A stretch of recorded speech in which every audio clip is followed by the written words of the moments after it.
Coming up in sports, you want to talk playoffs? Playoffs? The Broncos will be thankful to just get a win on Sunday. Almost forget what it's like to be doing one of these after a victory. It has been so long. I got the coat on, too, so we're going with that as a built-in excuse. That's all for one. I almost had that. And now starts to pull away from the pack as they sprint to the finish line, and Minor going to make it back-to-back gold medals. We're giving me grief because it's small. It looks like a freaking tennis ball with the size of your hands. And Jim, if you have time in between the 6 and 10, the Avs could use you in goal tonight. Rolling that way, doesn't see Patrick Youngman, and Youngman with a huge sack. I think it's a good deal. If it had been for a first-round pick or a second-round pick, I would have said, wait a minute, that's maybe a little too much to give up. You want to take your steps or anything? No. We're just going cold? Yeah, Okay. we're going at you. We're going at you. The players felt like they knew this was coming yesterday when we talked to them in the locker room after the game, and I have to imagine Vance Joseph knew this was coming as well.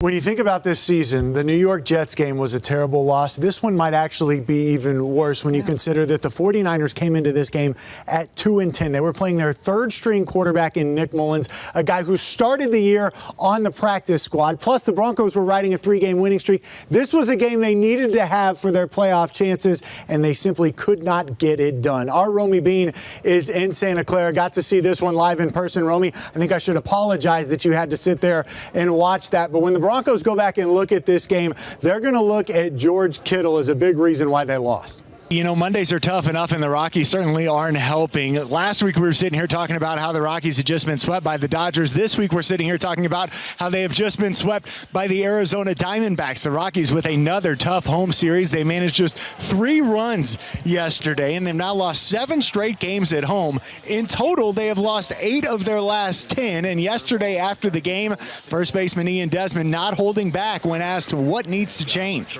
Rockies starting a 3-game series in Philadelphia tomorrow. Well, the countdown to the NBA draft continues. We are now 10 days away, and the Nuggets holding another pre-draft workout today at the Pepsi Center. Former UNC Bears guard Andre Spite was in attendance. Spite, you may remember, broke the single-season scoring record at UNC while helping the Bears win the CIT championship. He was one of 6 guys working out this morning. The most interesting moment of the workout may have come afterwards when UNLV big man Brandon McCoy made this bold statement following his workout.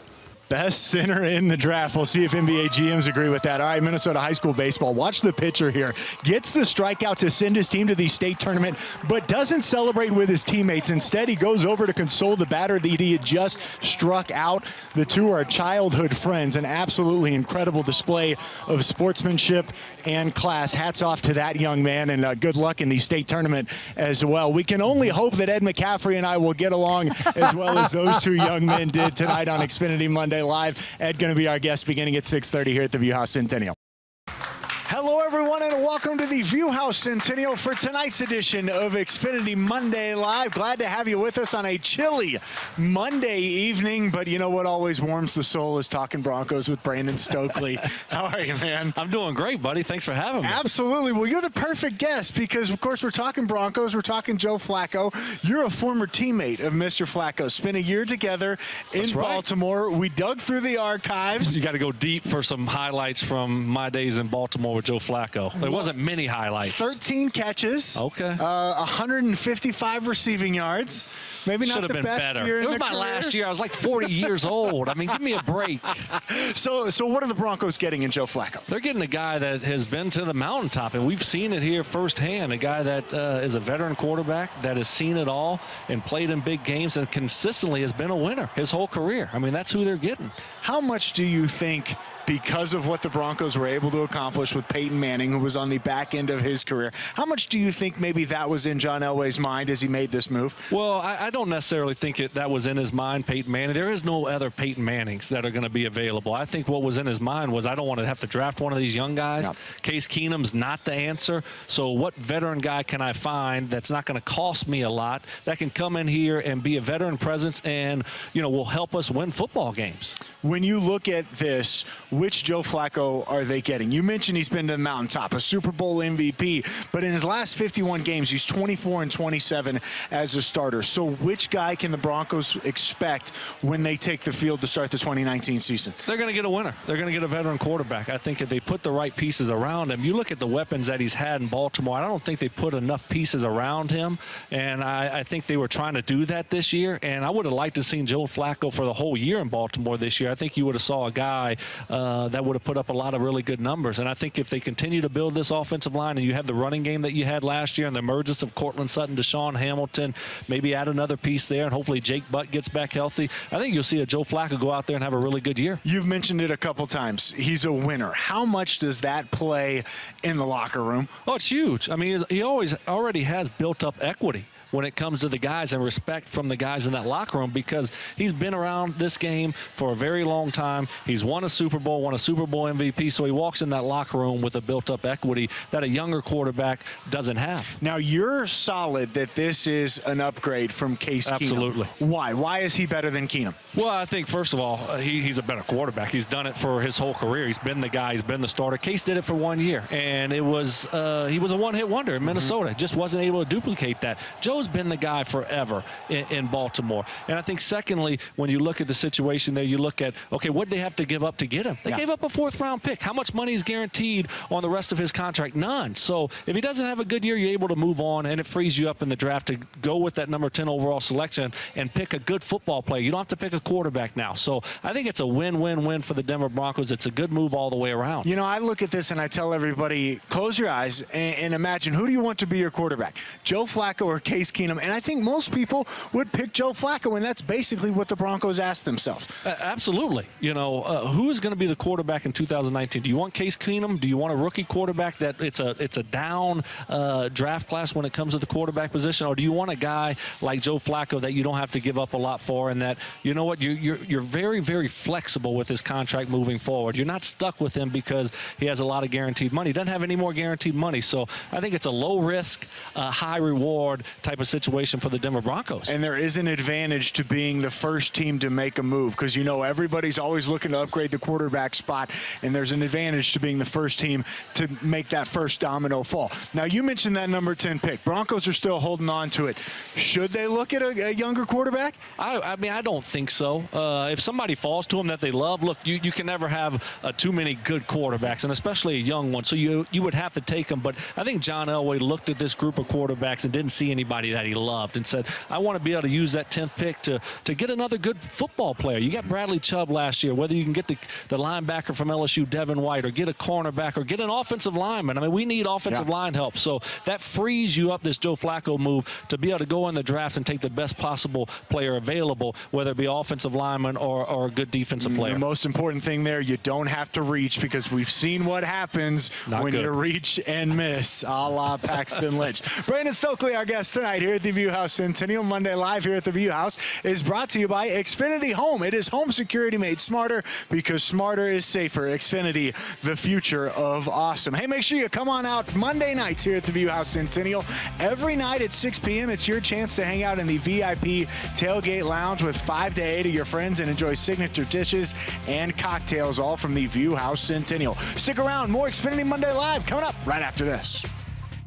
And we are introducing a new game here on Xfinity Monday Live. It is called Name That Bronco. So here's what we're going to do. I'm going to give you a hint, and you're going to have to tell me which teammate of yours I am talking about. You ready? I'm ready. All right. Player number 1. This player's college mascot is known as the Fighting Blue Hens. Blue Hens. The Fighting Blue Hens. That's Zach. That is Zach. Delaware. That is Zach. Delaware? Ding, ding, ding. Delaware, Yeah, yes. Delaware. Be honest, did the Dreads give it away? Nah. No? Nah. Okay. I've heard it before, because we always talk like trash on what Coach does on our colleges. So. Dug deep for that one. Yeah. All right, player number 2. This player was featured on the CBS show Most Valuable Performer. Domata Pecco. Yeah. Let's check that one and see. Singing on the beach. Ding, ding, He was ding. singing on the beach. Yes, he was. Yeah, playing his guitar too. All right, player number 3. This is my favorite one. This player once famously told Chargers quarterback Phillip Rivers that he would, quote, eat his children, Wolf. end quote. Yeah. There's no question about that one, right? There's probably no question that he'd probably And eat the he kid. would probably do it. Like- Yes, let's check the full screen. Derek Wolf, ding, ding, ding. 3 for 3, man. That was 3. impressive. You know, had to do That was it. pretty good. You were a little nervous heading into that. I was. Pulled it out, though. As your prize tonight, you got a free dinner from the View House. Appreciate it. Coming Thanks, your guys. way. from 26 yards out. Housewright fumbles the ball. It's going to be recovered by WT. Tyrell Higgins, the senior from Schertz, Texas, saves the game for WT, and the Buffs are moving on. Make something happen, working goal line extended on the far side, centering pass to Gustafsson, and Gustafsson shoots and scores. Minor trying to separate herself from everybody. Don't sleep on Lily Williams. Lily Williams comes up with the upset. On a 2nd and 11, Housewright rolling to his left, pointing out directions, flips it out, and it's going to be picked off. WT with its 3rd interception of the day. This is Torian Oakley. Back to Orlando, starting his dodge from way out top, right-handed cradle. Thought about a shot, now beats his defender and then beats Beelman. Paris giving Sloan a run for her money as those two pull away from the pack, but here comes Sloan. 2 more hurdles to go. And Sloan is golden yet again. Kyrie Robinson in the backfield along with Jace Jackson. They hand off to Robinson. Back to Vaughn. A little flea flicker. Vaughn going deep for Allen. It's going to be underthrown. Nice adjustment by Allen. Caught at the 20 and Allen into the end zone. What a play. How about that? Jared Smith replacing Tyrese House as the return man here. And WT trying to get something on the onside, and they do. So the coaches up top must have seen something from the first couple kickoffs, and Kevin Van Voorhis kicked this one and picked it up himself, waited for it to go 10 yards, and now the officials conferring to make sure that it did go the full 10 yards, and they're pointing to that spot at the 45-yard line. And they're going to give it to WT, so what a job by WT noticing something in the McMurray return that they liked and taking advantage of it, and what a heads-up play by Kevin Van Voorhis to let that ball go 10 yards, and then as soon as it did, he fell right on it. Well, you know, it's like you said, they see something in the lineup that makes them think, okay, if we're going to do this right now, if they're going to play this setup, we're going to go ahead and take advantage of it, and it really was. It wasn't even a squib kick. I mean, he just barely tapped it. He followed it along, waited till it passed the 10 yards, and sat on it. Buffalo offense back at it.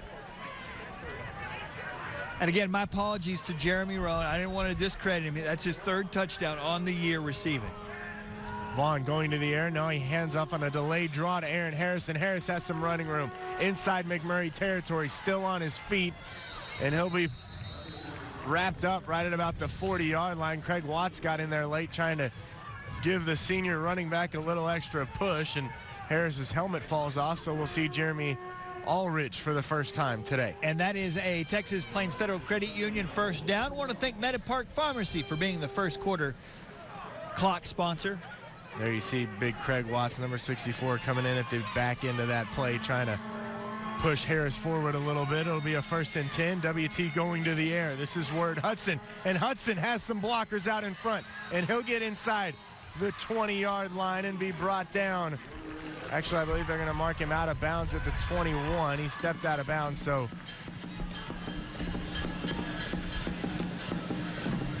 they'll move the ball back outside the red zone and mark him at the 21-yard line. You can see it right there on the 2J Motors instant replay. That right foot touches white. And that's where they'll set up shop. Under a minute to go here in the first quarter. WT with the 1st and 10, already up 17-7, looking to add on. Vaughn with 2 receivers to his left, looking that way, fires for Roan again, and Roan has a man to beat, and now he's got Terrence Allen blocking for him, and Roan gets into the end zone for the 2nd time today. So now he's taking it personally. His 4th touchdown on the year, Jerry and Roan making a habit out of it. Doubling up what he came into today's game with. 2 touchdowns on the season entering today, and now 2 touchdowns here in the first quarter, and the Buffs up 23-7, awaiting the extra point from Sergio Castillo.